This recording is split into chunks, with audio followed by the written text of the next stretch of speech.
Bonjour, nous allons voir au travers de cette autre vidéo comment réaliser le seuil de rentabilité à l'aide d'un tableur. Ici, il s'agit de Excel 2007. L'intérêt premier, c'est de permettre à des élèves de pouvoir s'entraîner. Euh, C'est-à-dire qu'ils ont qu'à saisir trois valeurs dans le tableur et le résultat apparaît, ainsi que le graphique. L'idée, c'est pas de tricher évidemment, c'est de pouvoir s'entraîner pour l'examen en faisant sur papier et puis ensuite contrôler. De toute manière, ça peut permettre aussi aux professeurs, pourquoi pas, de créer des cours ou des exercices. Alors, dans un premier temps, nous allons rentrer les données avec le chiffre d'affaires, charge variable, marge sur coût variable, charge fixe et le résultat. Nous aurons évidemment le seuil de rentabilité et le point mort. Alors, à savoir donc qu'on va faire une première colonne avec les calculs apparents, on va dire. Calculer formules, pourquoi pas. On va agrandir un petit peu la cellule, voilà. Et puis, donc, sur ces deux valeurs-là, plus, donc là, clic gauche, hein, qu'on fait glisser, contrôle au niveau du clavier et clic gauche là encore. Et puis on va mettre en jaune, voilà. Donc comme ça va permettre de savoir que il n'y a que ces trois cellules, ah oui, trois cellules à remplir. La formule du seuil de rentabilité, c'est CF, donc charge fixe divisé par le taux de marge sur coût variable. Et puis ici, c'est le seuil de rentabilité qu'on a calculé, multiplié par 360, hein, le nombre de jours sur une année comptable, divisé par le chiffre d'affaires. Voilà, ça c'est les formules. Et ici, nous aurons donc les résultats, et puis la colonne pourcentage. Donc on va faire un tableau un peu plus propre, avec ici, comme d'habitude, hein, on va centrer les données verticalement et horizontalement. Voilà, à partir de là, donc on peut attaquer les formules. Audit, afficher les formules, c'est quand même plus agréable d'afficher les formules. Donc la première formule qu'on va mettre, ça va être ici. En fait, ce sera chiffre d'affaires moins charge variable, hein. Donc clic gauche, on tape le signe et clic gauche. Et ici, donc comme toujours, hein, les formules commencent par le signe égal. Ce sera B4, autrement dit la marge sur coût variable, moins le résultat. Non, pardon, moins les charges fixes. B5. Voilà. Ensuite, ici, on va lui dire, bah, tu vas être égal à celui-ci, entrée. Celui-ci, tu vas être égal à celui-ci, entrée. Là, égal à celui-ci, entrée. Également ici. Et enfin, le dernier. Voilà. Donc, pour faire le calcul de la formule, charge fixe. Donc, les charges fixes sont situées en C5, divisé par le taux de marge sur coût variable, qui sera ici en pourcentage, D4, multiplié par 100. C'est un pourcentage. La formule, seuil de rentabilité, donc égal, on ouvre la parenthèse, c'est de rentabilité qui est ici, qu'on vient de calculer, multiplié par 360 jours, on ferme la parenthèse, divisé par C2, les charges, C2, pardon, le chiffre d'affaires. Voilà, ensuite on fait les pourcentages, voilà c'est pas compliqué, hein, c'est le chiffre d'affaires, B2, divisé par lui-même, multiplié par 100. On aurait pu écrire 100 directement, le but c'est de bien comprendre euh, qu'il s'agit d'un pourcentage. Ici, eh bien, ce sera C3 divisé par le chiffre d'affaires, on ferme la parenthèse, multiplié par 100. Ici, ce sera, on ouvre la parenthèse, C4 divisé par C2, comme d'habitude, multiplié par 100. Et enfin, le résultat, B6, autrement dit le résultat, Ah, j'ai oublié la parenthèse. Donc parenthèse B6 divisé par C2, par les charges variables. Ah, pourquoi je fais charge variable? Pas du tout. Par D4. D4. Non, j'en suis où? J'en suis au résultat, le pourcentage. Donc le résultat sur le chiffre d'affaires, c'est 2 multiplié par 100. Voilà. Donc ici, nous avons tout. On va pouvoir le transformer en égal C10. Et on va réduire, alors entrée, hop, et on peut mettre jour. Comme ça fait une phrase. Donc le point mort, égale ça, soit tant de jours. Ce sera plus apparent après, quand on retirera le mode formule. Ensuite, l'idée, c'est très... Alors oui, avant de créer le graphique, on va quand même mettre des données pour voir un petit peu ce que ça peut donner. Alors, par exemple, dans un exercice que j'avais sous la main, 6 630, 1, 2, 3, 630 000, en charge variable, 5 171 400, et en charge fixe, 897 600.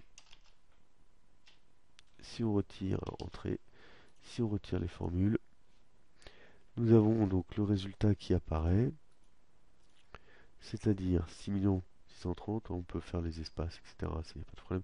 C'est dans la mise en page, 517. Nous avons notre marge sur coût variable, 1 458 600.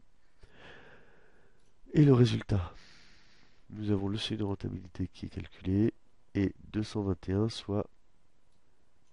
Alors, c'est ici justement, on va l'arrondir en jour, clic droit, format de cellule,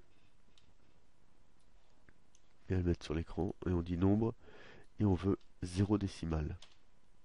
Et comme ça, il arrondit à 222 jours. Alors maintenant, pour la représentation graphique, on va faire ça relativement simplement. On peut l'agrandir, maintenant ça a plus d'importance. Alors on peut commencer ici. Donc, deux courbes, marge sur coût variable et charge fixe. Donc marge sur coût variable, mais on va devoir s'appuyer sur le chiffre d'affaires. On va également mettre les jours et les charges fixes. Tous ces éléments-là, sur environ, alors on va avoir le 0, 1, 2, 3, 4 valeurs. Ça devrait être bon. On va faire un petit tableau. Tout est centré, c'est parfait. Donc, on va revenir en mode formule pour y voir plus clair. Ici, l'idée, ça va être de reprendre donc la marge sur coût variable, de la calculer. Alors, pour calculer la marge sur coût variable, eh bien, on va aller la chercher. On va dire que c'est D4. Alors, je vais mettre un dollar devant le D et devant le 4 pour dire on ne change pas D4. Ce sera toujours D4 même si on fait des copier-coller. Donc D4% multiplié par G2. Alors, pour certains, c'est évident. Pour d'autres, non. Donc D4, D4 c'est ici. C'est donc bien le taux de marge sur coût variable multiplié par G2. G2, c'est le chiffre d'affaires qui correspondra à ce que l'on veut. Ensuite, à ce que l'on veut voir apparaître dans le graphique. Là, clic droit, copier. Et puis clic gauche, touche majuscule du clavier, clic droit, coller. Et on voit bien que le dollar D4 est resté. Par contre, il a incrémenté les chiffres d'affaires que nous allons avoir sur le côté. Alors pour les chiffres d'affaires, pour faire apparaître dans le graphique, on part de 0, ça paraît bien. Par contre, c'est ensuite qu'on va changer. On va lui dire, on va prendre notre chiffre d'affaires, donc B2, que l'on va diviser par 4. La deuxième, ce sera toujours notre chiffre d'affaires, B2, divisé ce coup-ci par 2. Ici, ce sera B2, et on va le multiplier par 3 quarts. Et ici, le chiffre d'affaires total. Pour les jours, on va prendre nos 360 jours, donc le premier sera 0 évidemment. Et puis ensuite, pareil, 360 divisé par 4. Ici, 360 divisé par 2. Ici, 360 multiplié par 3 sur 4. Et enfin, 360 jours. Le charge fixe, pas compliqué. Alors on va mettre un dollar pour dire on ne change pas, ce sera toujours la même chose. Et on va chercher notre cellule des charges fixes. Notre cellule des charges fixes, c'est ici. Ah, alors, pour que vous voyez, me dit que j'ai une erreur, bon, parce que j'ai un signe égal ou je ne sais quoi, donc on va aller voir. Oui, parce que j'ai pas eu le temps de finir. Alors, oh, si le dollar le contrarie, on va d'abord aller chercher notre donc charge fixe. Donc soit on va prendre B5, soit on prend C5, c'est égal. Prenons directement B5 et on va lui mettre le dollar maintenant, vu qu'il ne l'a pas accepté tout à l'heure. Voilà, et comme ça on peut faire clic droit, copier, clic gauche, majuscule, clic gauche, clic droit, coller. Et on a nos valeurs qui apparaissent. Ensuite, il ne nous reste plus qu'à faire notre graphique. Alors on va quand même regarder ce que ça donne, hein. Oui. On va enlever les formules. Voilà, on a nos charges fixes qui apparaissent, les jours de l'année. Ensuite, le chiffre d'affaires. Donc évidemment, à chaque fois qu'on va changer la donnée oui, en B2, ici le calcul changera évidemment et s'adaptera pour notre graphique. Et la marge sur coût variable, c'est égal. Donc maintenant, il s'agit d'aborder donc le graphique. Donc pour réaliser un graphique, nous allons sélectionner au moins pour l'instant deux informations, marge sur coût variable et chiffre d'affaires. Donc avec CTRL ou SHIFT, hein, enfin majuscule. Ensuite insertion, ligne, voilà, donc on ne s'inquiète pas de l'apparence, hein. On va le prendre, on va le déplacer pour y voir bien clair. Voilà, on va se rabattre un petit peu ici pour y voir un peu plus. Voilà, donc on s'aperçoit qu'en bas ici, il faudrait que nous ayons le chiffre d'affaires. Euh, Ici, donc c'est la marge sur coût variable, en tout cas l'échelle. Donc on monte bien haut, donc on va tout reprendre en fait, hein. Donc clic droit, sélectionner les sources de données, et on y va. Pour la première, ici, en fait on veut que ce soit le chiffre d'affaires jusqu'au jour. Ensuite, la série 1, on va vérifier ce que c'est en cliquant sur modifier. F, donc la série 1 serait bien notre marge sur coût variable. Notre courbe des marges sur coût variable, parfait. Et la série 2, c'est le chiffre d'affaires, c'est là où on a un problème en fait, parce qu'en réalité, il faudrait que ce soit les charges fixes. Donc on sélectionne tout ça, on supprime, et on sélectionne avec la touche majuscule toutes les charges fixes. Et derrière, on s'aperçoit que déjà notre graphique est un peu changé. Ici, nous avons bien toutes les données. Ok. Ensuite, donc ici, on voit bien que ça a bien changé. Ici, nous avons alors les jours et les chiffres d'affaires, si ce n'est que. Donc, on va faire un clic droit, mise en forme de l'axe. Et puis ici, on va décocher étiquette et on va dire qu'on va être sur les graduations. Et on ferme. Voilà. Et là, on a quelque chose qui ressemble déjà beaucoup plus à un graphique normal, en fait.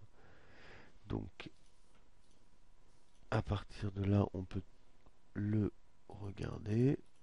Les titres ont bien changé. On peut l'agrandir un peu, les tirer un petit peu pour y voir plus clair. On peut rajouter du quadrillage. Clic droit et ensuite quadrillage secondaire, par exemple.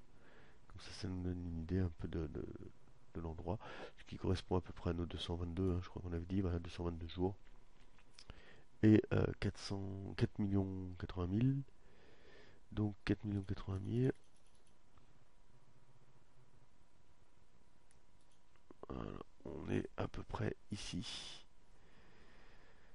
Donc 4 80 000, ça se croise en bas, hein, c'est à peu près ici, là. Voilà. Le point d'intersection. à peu près ici. Voilà. Donc bon, ça prend très peu de temps en réalité à faire, et l'avantage c'est que maintenant si on change une valeur, eh bien tout le reste suit. Ah, ici, c'est pas très agréable. Clic droit, format de cellule, on prend nombre avec deux chiffres après la virgule. Voilà, quand même mieux. Voire aucun chiffre après la virgule, hein, ça pose aucun problème. C'est même peut-être préférable dans ce genre d'exercice. Bon. Voilà, j'espère que ça va vous permettre donc de réaliser vous-même vos propres graphiques et vos propres calculs de seuil de rentabilité. On se retrouve bientôt pour une autre vidéo. Bon courage.